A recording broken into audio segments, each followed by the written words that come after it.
नमस्कार, मैं डॉक्टर राजेश कुमार सिंह, सहायक प्राध्यापक भूगोल, सर्वनारायण सिंह रामकुमार सिंह महाविद्यालय सहरसा। आज के इस वीडियो पोस्ट में मैं पार्ट 3 के छात्रों के लिए जलवायु विज्ञान से संबंधित विषय वस्तु वायुमंडल की संरचना एवं परतें विषय पर चर्चा करने जा रहा हूं। हमारा वायुमंडल पृथ्वी के चारों ओर स्थित गैस, धूलकण एवं जलवाष्प के मिश्रण से विकसित गैसीय आवरण है। इसका निर्माण पृथ्वी की उत्पत्ति के साथ ही भौतिक और जैविक दशाओं में परिवर्तन और अंतःक्रिया के परिणाम स्वरूप हुई है। इस लेख में मैं वायुमंडल की संरचना, वायुमंडल की परतें, वायुमंडल के संघटक तत्व के साथ ही वायुमंडल क्या है तथा वायुमंडल के संघटक तत्व का महत्व क्या है के बारे में चर्चा करूंगा। परीक्षाओं में भूगोल के अंतर्गत यह प्रश्न पूछा जाता रहा है कि वायुमंडल की संरचना कैसी है, यह किन तत्वों से मिलकर बना है और कितनी दूर तक फैला है।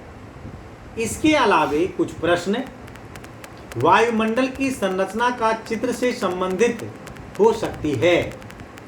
ऐसे में वायुमंडल की परिभाषा और अर्थ के साथ ही वायुमंडल के विभिन्न परतों की ऊंचाई, विशेषता और महत्व का अध्ययन किया जाना आवश्यक है। आज के इस टॉपिक से केवल वस्तुनिष्ठ प्रश्न ही नहीं अपितु बड़े प्रश्न भी पूछे जा सकते हैं, जैसे कि वायुमंडल के संघटक तत्वों की विशेषता को बताते हुए इसके जैविक महत्व को समझाएं, अथवा वायुमंडल की संरचना की जटिलता को समझाते हुए विभिन्न परतों की भौतिक विशेषता को बताएं, अथवा क्षोभ मंडल में क्षोभ मंडल को मौसमी परिवर्तनों का छत क्यों कहा जाता है, अथवा वायुमंडल की परतों को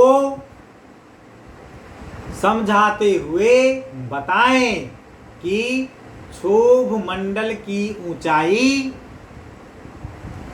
ध्रुवों पर कम और विषुवत रेखा पर अधिक क्यों होती है। इस पोस्ट में या इस पोस्ट को पढ़ने के बाद आप इन सारे प्रश्नों को हल करने की स्थिति में होंगे। इसलिए इस पोस्ट को आप बड़े ध्यान से सुने। विशेष जानकारी के लिए मैं आपको बता दूं कि इस पोस्ट का PDF फाइल भी मैंने विश्वविद्यालय के मेल पर और अपने महाविद्यालय के मेल पर डाला है। तो महाविद्यालय और विश्वविद्यालय द्वारा अपने वेबसाइट पर भी इसका PDF डाउनलोड किया जाएगा, तो आप वहां से भी इसका PDF फाइल ले करके इसको पढ़ सकते हैं। तो आइए सबसे पहले हम लोग जाने वायुमंडल क्या है। हमारा वायुमंडल एक भौतिक संरचना है। यह गैस, धूलकण और जलवाष्प से मिलकर बना है। स्ट्रॉलर के अनुसार वायुमंडल की ऊंचाई लगभग 80,000 किलोमीटर तक मानी जाती है। हालांकि विभिन्न विद्वानों ने इसको फिर से सुने। हालांकि विभिन्न विद्वानों में वायुमंडल की ऊंचाई को लेकर मतभेद रहा है। इस संबंध में शोध अनुसंधान कार्य जारी है। कहने का मतलब ये है कि वायुमंडल की ऊंचाई में सर्वाधिक ऊंचाई कितनी है, इसकी सही जानकारी अभी तक हमारे पास नहीं है। इस पर अभी भी शोध चल रहा है। हालांकि स्टेलर महोदय ने इसकी ऊंचाई 80,000 किलोमीटर बताई है, लेकिन विश्व के विभिन्न जलवायु वेदताओं में वायुमंडल की ऊंचाई को लेकर एक मतता नहीं है। वायुमंडल पृथ्वी की गुरुत्वाकर्षण बल के कारण पृथ्वी से संलग्न है। गैस, धूलकण और जलवाष्प जैसे संघटक तत्वों की आनुपातिक स्थिति में संतुलन ही वायुमंडल की जैवीय दशा को बनाए रखती है। संरचनात्मक दृष्टिकोण से वायुमंडल को 6 मुख्य परतों में विभाजित किया जाता है। ये हैं: पहला क्षोभ मंडल, दूसरा संताप मंडल, तीसरा मध्यमंडल, चौथा ताप मंडल या आयन मंडल, पांचवा वायुमंडल तथा छठा चुंबकत्व मंडल। हमारा वायुमंडल किन चीजों से मिलकर बना है, इसके बारे में अभी हम लोगों ने चर्चा भी की कि हमारा वायुमंडल गैस, धूलकण और जलवाष्प से मिलकर बना है। तो आइए हम लोग देखते हैं कि हमारे वायुमंडल की जो ये बनावट है, ये जो गैस, धूलकण और जलवाष्प से मिलकर जो बना है, वो किस तरह से बना हुआ है। इस विषय वस्तु पर हम लोग चर्चा करें, इसको समझने का प्रयास करें। हमारा वायुमंडल गैस, धूलकण और जलवाष्प से मिलकर बना है। इसे वायुमंडल का मुख्य संघटक तत्व कहते हैं। वायुमंडल यकायक या अचानक प्रकट नहीं हुआ है। इसका निर्माण पृथ्वी की उत्पत्ति के साथ धीरे धीरे सनय सनय हुआ है। पृथ्वी की उत्पत्ति के साथ हाइड्रोजन एवं हीलियम जैसे गैसों का बनना शुरू हुआ। यह वायुमंडल की सबसे पहली अवस्था मानी जाती है और इसीलिए इसे पृथ्वी का प्राथमिक वायुमंडल कहा गया है। प्राथमिक वायुमंडल में पृथ्वी की भूगर्भिक क्रियाओं जैसे ज्वालामुखी, भूकंप, महाद्वीपीय विस्थापन, प्लेट विवर्तनिकी आदि से विभिन्न गैसों और धूल कणों का प्रवेश हुआ।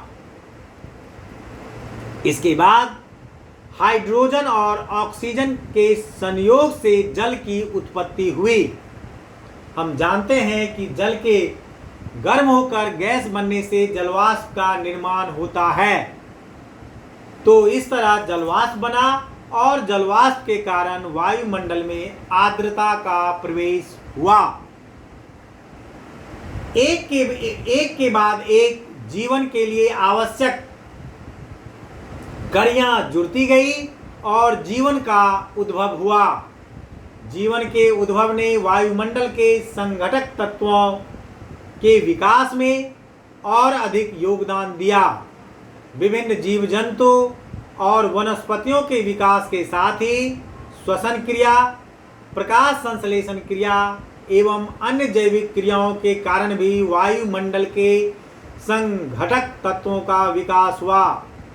इस प्रक्रिया से ही वर्तमान वायुमंडल की उत्पत्ति हुई, जो जैविक वातावरण के लिए अनुकूल है।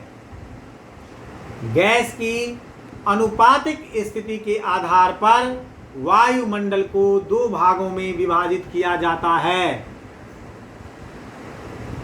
ये हैं सममंडल और विषममंडल।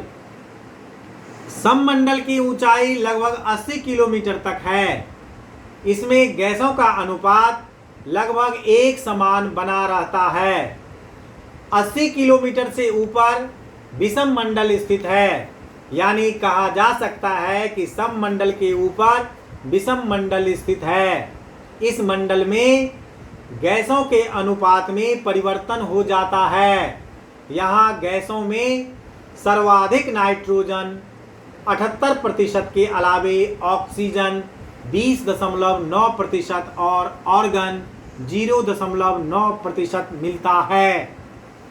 इसके अतिरिक्त अल्प मात्रा में कार्बन डाइऑक्साइड, नाइट्रोजन, ऑक्सीजन जैसी भारी गैसें निचली वायुमंडल में और हाइड्रोजन, हीलियम जैसी हल्की गैसें ऊपरी वायुमंडल में पाई जाती हैं।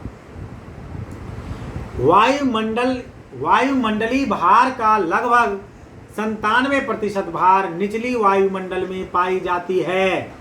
यहाँ गैस आणविक एवं परमाणुविक अवस्था में पाई जाती है। धूल कण का स्रोत पृथ्वी और ब्रह्मांड के पिंड हैं।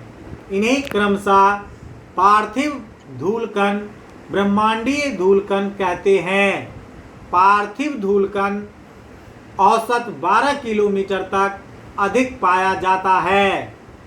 ऊपरी वायुमंडल में ब्रह्मांडीय धूल कण की उपलब्धता है।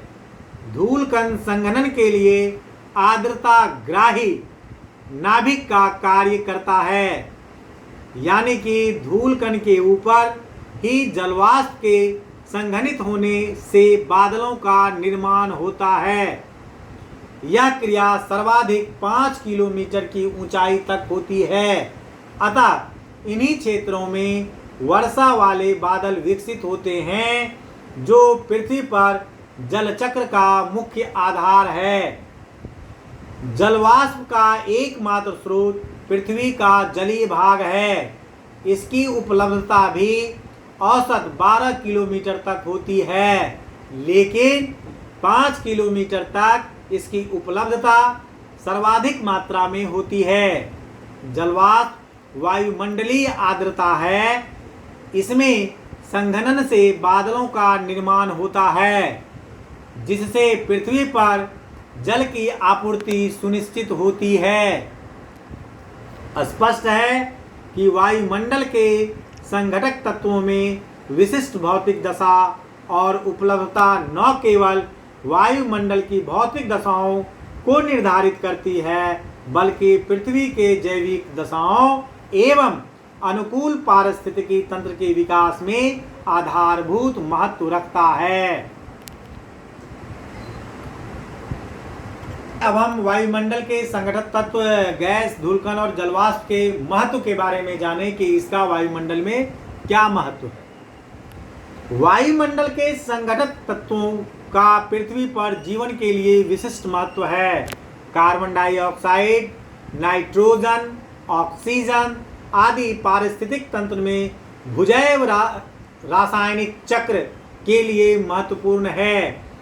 भूजैव रासायनिक चक्र का संपन्न होना पृथ्वी पर जीवन के लिए अति आवश्यक है। वायुमंडल में CO2 मात्र 0.003% है, लेकिन यह प्रमुख ग्रीन हाउस गैस है। इसके कारण पृथ्वी की औसत ताप संतुलन बना रहता है। वायुमंडल सूर्य से उत्सर्जित लघु तरंग के रूप में ऊर्जा तरंग के लिए लगभग पारदर्शक माध्यम का कार्य करता है और वायुमंडल में प्रवेश करने वाली सौर ऊर्जा का अधिकांश भाग पृथ्वी को प्राप्त हो जाता है। पृथ्वी द्वारा सौर ऊर्जा का अवशोषण और उत्सर्जन किया जाता है। उत्सर्जित सौर ऊर्जा दीर्घ तरंग के रूप में, जिसे पार्थिविक विकिरण कहा जाता है, इस पार्थिव विकिरण के लिए ग्रीन हाउस गैस अवरोधक का कार्य करती है। ग्रीन हाउस गैस द्वारा पार्थिव विकिरण के अवशोषण से वायुमंडल गर्म होता है और पृथ्वी पर तापमान की प्राप्ति होती है। ओजोन अत्यंत अल्प मात्रा में 0.001% पाई जाती है, लेकिन सूर्य से उत्सर्जित परावैंगनिक किरणें को अवशोषित कर पृथ्वी पर जीवन की रक्षा करती है। ओजोन द्वारा परावैंगनिक किरणों के अधिकतम भाग का अवशोषण होता है और सीमित रूप से पृथ्वी इसे और इसे फिर से सुने, और सीमित रूप से इसे पृथ्वी पर आने देती है, जो विटामिन डी के निर्माण के लिए तथा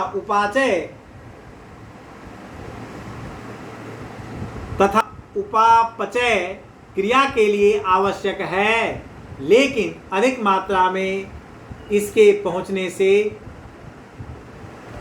चर्म कैंसर, वैश्विक तापमान सहित कई दुष्प्रभाव उत्पन्न होंगे। इसी तरह ऑक्सीजन, नाइट्रोजन आदि गैसों का भी पृथ्वी पर जीवन के लिए व्यापक महत्व है। गैसों के अलावा धूलकण और जलवाष्प भी विभिन्न जीव जंतु और वनस्पतियों के विकास के साथ ही श्वसन क्रिया, प्रकाश संश्लेषण क्रिया एवं अन्य जैविक क्रियाओं के लिए व्यापक महत्व रखते हैं। स्पष्ट है कि वायुमंडल के संगठित तत्व गैस, धूलकण और जलवाष्प का पृथ्वी पर जीवन के लिए व्यापक महत्व है। इस तरह हम लोगों ने गैस, धूलकण और जलवाष्प का वायुमंडल में महत्व विषय वस्तु को जाना। आइए अब हम वायुमंडल की संरचना एवं उसकी विभिन्न परतें जो हैं उसके बारे में जानें। वायुमंडल एक भौतिक संरचना जिसका निर्माण मुख्यतः गैस, धूलकण और जलवाष्प द्वारा होता है। यह उल्लेखनीय है कि पूरा वायुमंडल संरचनात्मक रूप से एक समान नहीं होता और ऊंचाई बढ़ने के साथ इसमें काफ़ी संरचनात्मक विविधता मिलती है। इसी आधार पर वायुमंडल को विभिन्न परतों में बांटा जा सकता है। संरचनात्मक दृष्टि से वायुमंडल को 6 मुख्य परतों, जिसकी हमने पूर्व में भी चर्चा की थी, क्रमशः क्षोभ मंडल, समताप मंडल, मध्य मंडल, ताप मंडल या आयन मंडल, बाह्य मंडल और चुंबकीय मंडल में विभाजित किया जाता है। अब आइए हम एक एक करके इन विभिन्न परतों के बारे में जानें। तो सबसे पहले हम लोग बात करते हैं क्षोभ मंडल। क्षोभ मंडल पृथ्वी से लगी निचली वायुमंडल परत को क्षोभ मंडल कहते हैं। विषुवतीय प्रदेशों में अधिक तापमान के कारण वायु की तीव्र संवहन धारा विकसित होने से क्षोभ मंडल की ऊंचाई लगभग 18 किलोमीटर तक मिलती है, जबकि ध्रुवों पर कम तापमान के कारण क्षोभ मंडल मात्र 8 किलोमीटर तक विस्तृत है। यहाँ विभिन्न वायुमंडलीय परिघटनाएं घटित होती हैं। इसी कारण क्षोभ मंडल को विक्षोभ मंडल या परिवर्तन मंडल भी कहते हैं। यहाँ बादलों का निर्माण, चक्रवात, प्रतिचक्रवात, पवन प्रवाह जैसी दशाएं विकसित होती हैं। इसके ऊपरी भाग में तीव्र वेग वाली जेट वायु धारा प्रवाहित होती है। क्षोभ मंडल में ऊंचाई के साथ पार्थिव विकिरण के प्रभाव में कमी के कारण तापमान में कमी आती है। इसी कारण क्षोभ सीमा के आसपास तापमान -60 से -65 डिग्री सेंटीग्रेड होता है। क्षोभ सीमा एक संक्रमण परत है जो समताप मंडल और क्षोभ मंडल के बीच स्थित है। यहाँ पर वायुमंडलीय परिघटनाएं लगभग समाप्त हो जाती हैं। इसीलिए क्षोभ सीमा को मौसमी परिवर्तन का छत भी कहा जाता है। विभिन्न मौसम एवं ऋतु में क्षोभ मंडल की ऊंचाई के साथ क्षोभ सीमा के ऊंचाई में भी परिवर्तन होता रहता है। आइए अब हम समताप मंडल के बारे में समझें। समताप मंडल यह औसत 50 किलोमीटर तक विस्तृत है। यहाँ ओजोन की 50 किलोमीटर का मतलब हुआ कि क्षोभ मंडल के ऊपर 50 किलोमीटर। यहाँ ओजोन की सांद्रता या अनुपात सर्वाधिक पाई जाती है। समताप मंडल में 20 से 35 किलोमीटर के मध्य की परत को ओजोन परत कहा जाता है। ओजोन द्वारा पराबैंगनिक किरणों के अवशोषण के कारण समताप मंडल में ऊंचाई के साथ तापमान में वृद्धि होती है और समताप सीमा पर तापमान ऋणात्मक से बढ़कर शून्य तक पहुंच जाता है। समताप मंडल में पृथ्वी से धूल कण और जलवाष्प के पहुंचने से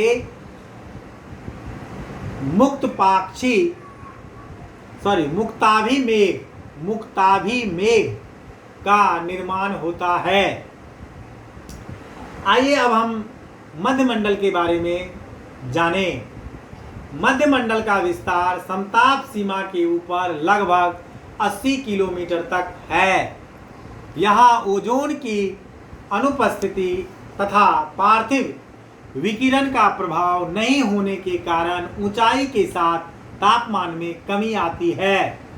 यहाँ मध्य सीमा के पास वायुमंडल का न्यूनतम तापमान -85 डिग्री से -100 डिग्री सेंटीग्रेड तक हो जाता है। मध्यमंडल में कभी कभी ब्रह्मांड के धूलकण के साथ जलवाष्प के मिलने से बादलों का निर्माण हो जाता है। इसे निशादीप्त बादल कहते हैं। आइए अब हम तापमंडल के बारे में जानें।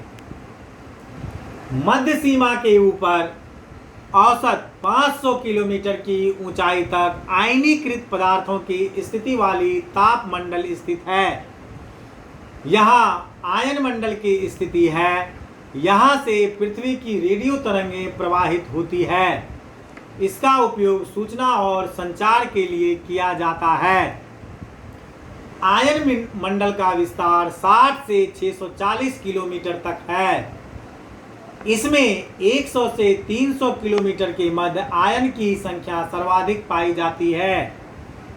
इसे ऊंचाई की ओर क्रमशः डी परत, ई परत तथा एफ परत में विभाजित किया जाता है। आइए हम लोग डी परत के बारे में जानें। डी परत यह लगभग 60 से 100 किलोमीटर तक होती है और केवल दिन में कार्य करती है। इससे रेडियो की दीर्घ तरंगों का परावर्तन होता है। ई परत यह लगभग 90 से 130 kilometer तक होती है और यह भी केवल दिन में ही कार्य करता है। यह भी रेडियो के दीर्घ तरंगों का परावर्तन करता है।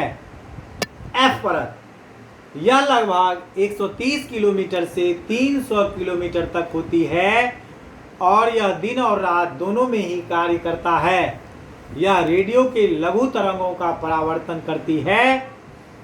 यह सूचना एवं संचार के लिए सर्वाधिक उपयोगी है। आइए अब हम बहिर्मंडल के बारे में जानें। आयन मंडल के ऊपर के परतों में आयनीकृत पदार्थों की मात्रा में वृद्धि होती है, जिसके कारण तापमान में क्रमिक वृद्धि होती है। क्रमिक वृद्धि वाला क्षेत्र बहिर्मंडल कहलाता है। आइए अब हम चुंबकीय मंडल के बारे में जानें। चुंबकीय मंडल से पृथ्वी की वायुमंडल की चुंबकीय मंडल को पृथ्वी के वायुमंडल की सबसे बाहरी परत माना जाता है। इसमें कॉस्मिक किरणों का सर्वाधिक प्रभाव होता है। यहाँ सौर विद्युत आंधियाँ चलती रहती हैं और सौर ज्वाला तथा लपट का प्रभाव होता है। इस क्षेत्र में घटित घटनाओं का प्रभाव क्षोभ मंडल की वायुमंडलीय दशाओं पर भी होता है। चुंबकीय मंडल के बाद सौर विद्युत का प्रभाव अधिक हो जाता है और पृथ्वी का वायुमंडल समाप्त मान लिया जाता है। इस तरह पृथ्वी की सतह से लेकर चुंबकीय मंडल तक संरचनात्मक दृष्टि से वायुमंडल को 6 परतों में विभाजित किया जाता है। स्पष्ट है कि वायुमंडल पृथ्वी पर जीवन के लिए आधारभूत कारक है। यही वह कारक है जिसके नहीं होने से सौर मंडल के किसी अन्य ग्रह पर जीवन नहीं मिलते हैं। वायुमंडल की संरचना में पर्याप्त जटिलता पाई जाती है। वर्तमान में निचली वायुमंडल और मुख्यतः क्षोभ मंडल का ही अध्ययन किया जा सका है। अतः वायुमंडल की संरचना एवं वायुमंडलीय दशाओं को समझने के लिए विशेष वैज्ञानिक अनुसंधान अपेक्षित है। इस तरह से इस वीडियो पोस्ट में आपने वायुमंडल की संरचना, वायुमंडल की परतें, वायुमंडल के संघटक तत्व के साथ ही वायुमंडल क्या है तथा वायुमंडल के संघटक तत्व का महत्व क्या है के बारे में जाना। यदि आप इस विषय वस्तु को समझने में कठिनाई महसूस कर रहे हैं तो आप मुझसे मेरे व्यक्तिगत मोबाइल नंबर 9470786423 पर 24x7 बात कर और अधिक जानकारी ले सकते हैं। नमस्कार।